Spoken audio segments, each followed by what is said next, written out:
Hi everyone, today I'm going to talk to you about embodiment. And I'm going to share a few personal and perhaps a little bit embarrassing stories as well to show to you what I've gone through to really get it. Now remember, if you are following this series, start from the beginning. Follow this YouTube channel, subscribe so that you get notified whenever I have a new video. So start with the first session and then follow each after that. Now, what is embodiment? Now, I struggled a bit to understand this at first because there's different elements of manifestation. It is obviously having a vision, having your goals, visualizing, believing it's true and a reality. But then there's a part of embodying that vision.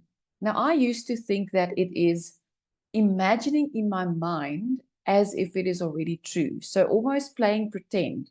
So despite your circumstances, I would imagine being, in a certain reality, which is partially the truth. Yes, but it is not the full story. I mean, I have manifested things, in this way. For example, my husband that I currently have, when just before I met him, I was in a very toxic relationship. And I used to imagine, what it would be like, to be in a healthy relationship where the person, actually truly cares and, mind above matter type of situation. And lo and behold, I did meet him and I did really put it out there and, ask, for certain things, in my life, and I wrote it down. But yes, there's a different part of embodiment that I want to explain to you. So as you might know, that one of my goals is being bold, becoming a millionaire. Now, it's not that I'm not successful. I mean, there's many things that I've manifested in my life and in my career. Um, but I asked myself the question, why was it so many things in my life? For example, I'm so grateful for the relationship, that I'm in. The house that I live in, I have written down in detail, and it is exactly what I wanted.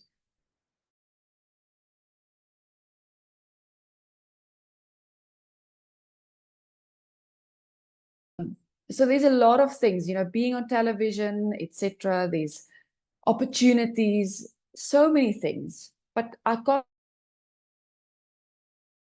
difficult to manifest financial wealth. And I'm not obviously the only one. As they say, money makes the world go round. That is probably the one thing that most people struggle to really get and to manifest. It's almost like it's one of the hardest things to do. And many people chase after that the entire life. Now, for me, it's not about chasing millions and chasing money. There's certain things that I envision doing that's going to make a huge difference in this world. And that's what I need the millions for. And obviously to have the best experience in this life that I possibly can for myself and my family and friends and whatever opportunities that I would love to create.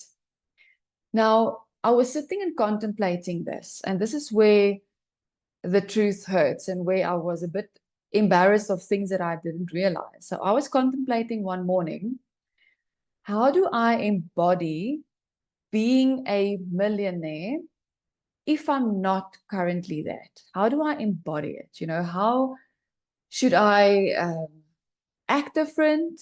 Should I speak different?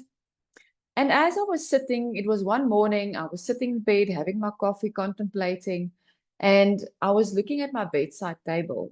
And it kind of struck me, and I was looking at this and I was asking myself, if I was a millionaire, would my bedside table be such a mess that it's in? It was my papers that I'm writing on, my goals, it was pens, it was my earrings and my um, vitamins and I don't know what else. And even if when I open the drawer, there's so much, and sorry, for the words, but this is who I am, it's a lot of shit that I've been keeping for so many years, old batteries and old Q-Tex that I never wear, that's probably stale and old. And anyways, it was full of nonsense. And I was like, this is not the way I would live if I've made it. So that day I decided I don't have a lot of clients. So that specific day I decided I'm going to clean up this mess. And I threw away so much crap. Now it's almost empty, there's barely anything, in my bedside table, but it just goes to show that how many things that I just kept. I don't know why, and things that I kept to use later, and then it became so old that I can't even use it. So I started there. And then I went to my cupboard or my drawers, I opened up um, where my clothes, my cupboard. My English isn't always Englishing so well, but anyways.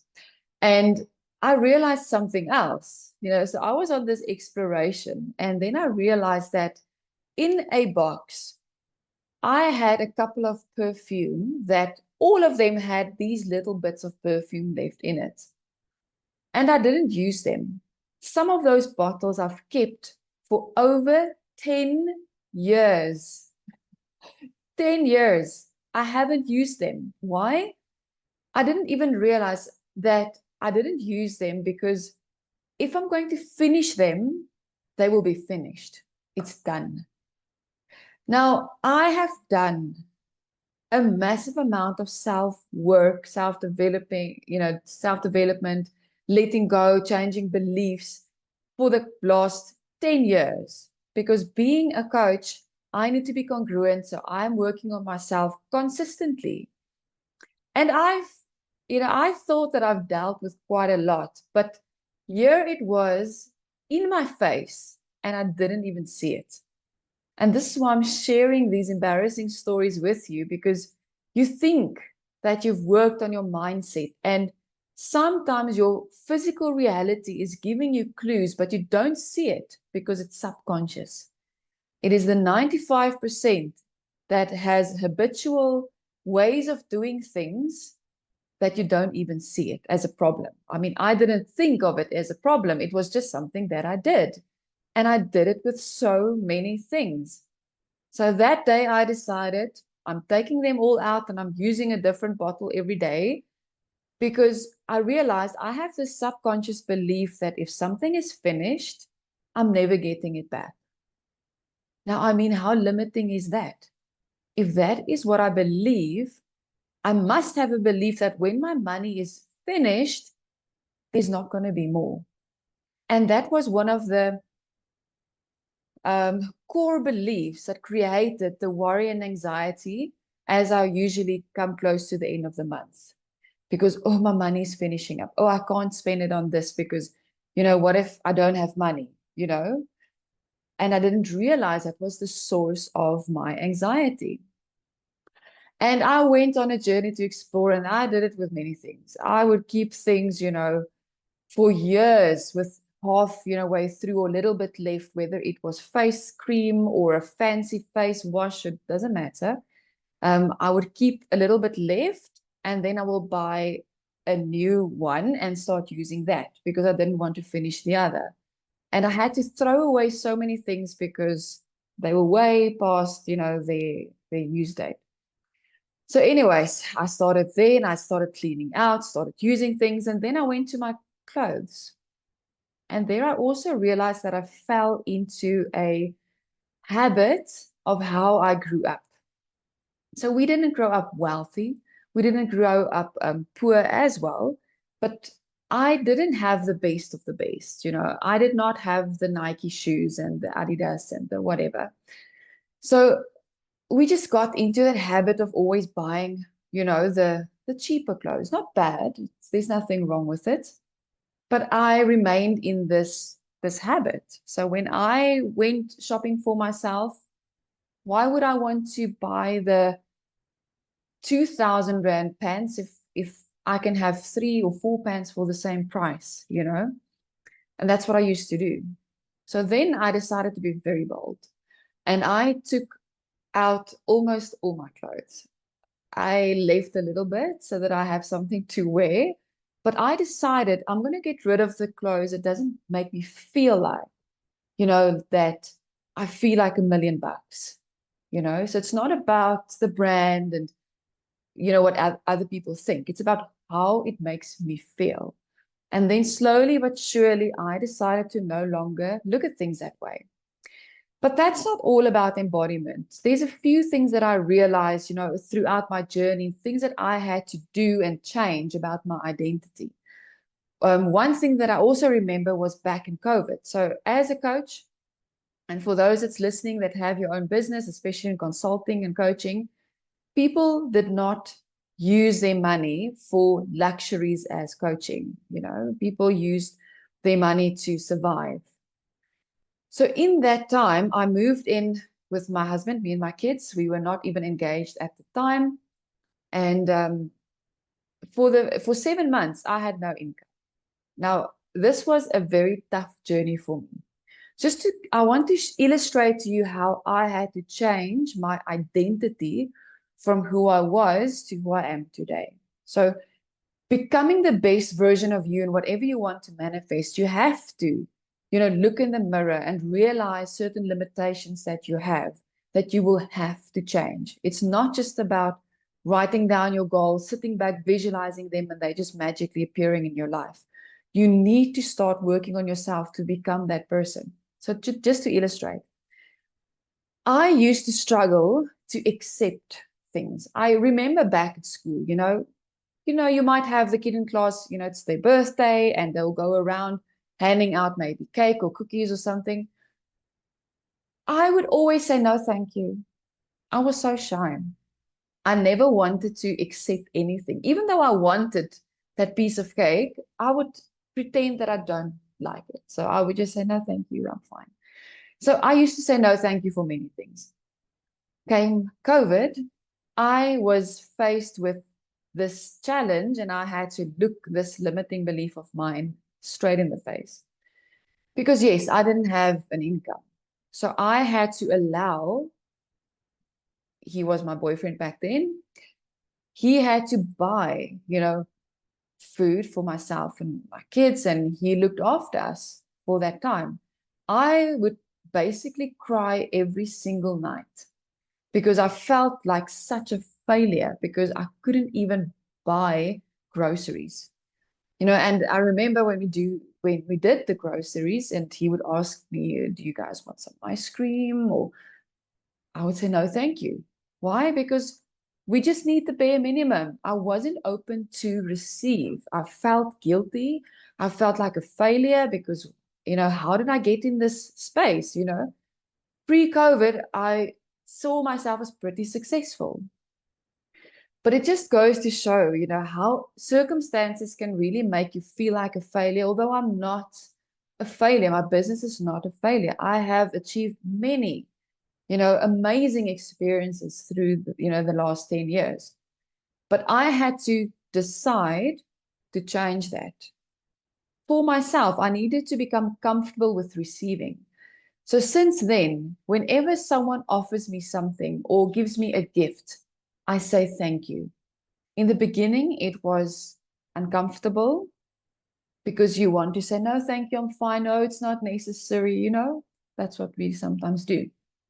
But now I decided to embrace that. I say, thank you, I'm open to receive because you need to open that energy to receive and to flow. Otherwise, you are blocking that abundance to flow into your life. So today, things are very different. So I had to identify, what happened is now very recent, realizing how I had limiting habits and I had to change that.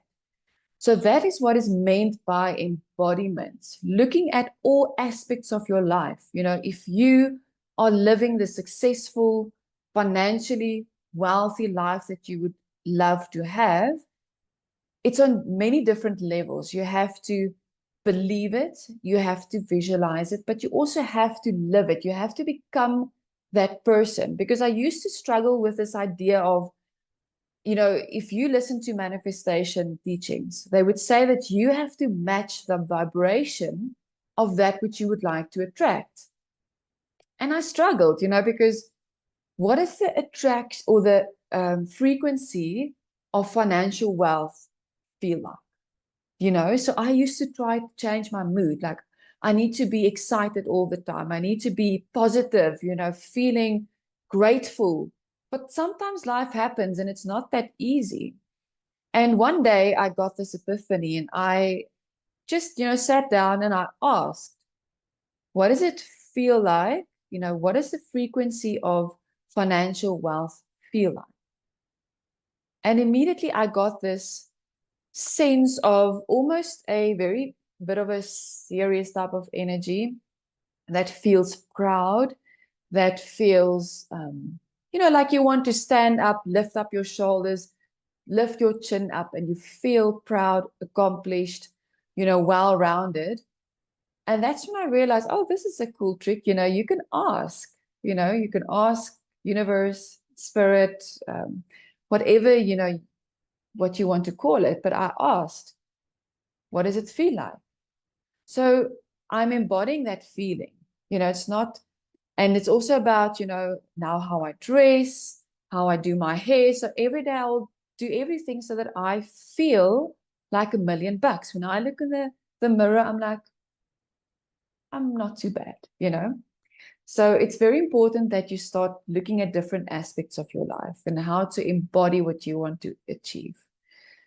So I hope through my personal experience that you might realize a few things about yourself, which you have unconsciously blocked your abundance. So if you don't yet feel comfortable with receiving, I suggest starting today. Whenever someone offers you anything, even if you don't want it, you say thank you, you receive it. Because you are telling the universe, you're telling spirit that you are open to receive. And you need to be open for that abundance to flow in. So that is my experience from embodiment. And it's still a journey every single day. And it's a choice that I make. It's not something that happens automatically. It means that I've become very intentional. So I'm very intentional about my space. For example, if I look at my desk, it's not always as neat. I think I'm a bit ADHD, but I don't care. It's not a label. It's not a thing. It's not a problem for me. So I realize it because my desk can get messy quite easily. But now I would stop and I would take a moment and I would tidy it because the energy needs to be open. And I got rid of so many things, because if you have a lot of clutter and your cupboard is full of old clothes that you never wear, where's the space for new? There's no space for anything new to flow into your life. And that's the reason why I got rid of so many things. And you won't believe I got rid of a lot of shoes and clothes. And it's funny how things, then manifest in my life. I never asked my husband for anything, but what happened now 2 weeks ago, we were invited to go and watch the rugby. So we got nice, new rugby jerseys. And we were just, walking in the mall, and he said, why don't I buy you, a few new sneakers to go to the rugby this evening. Now I've got a few nice pairs of shoes, and it's all because I released the old. I got rid of the things that I feel no longer serves me. I don't really like them, but I wear them because I have them. And I started opening up, and things are flowing in. And because of this, I can already see so many things in my life starting to align. There's opportunities coming my way that I never thought previously. So yes, this work works, but you need to do the work. You need to decide to look in that mirror, change what's not serving you, and it does take work. Now, one of these sessions, I'm going to invite a few of my clients to share their personal stories of how they have almost magically manifested exactly what they wanted. And I quite look forward to that session. So thanks for watching to the end, and enjoy this journey. I look forward to seeing you again in the next session. Bye.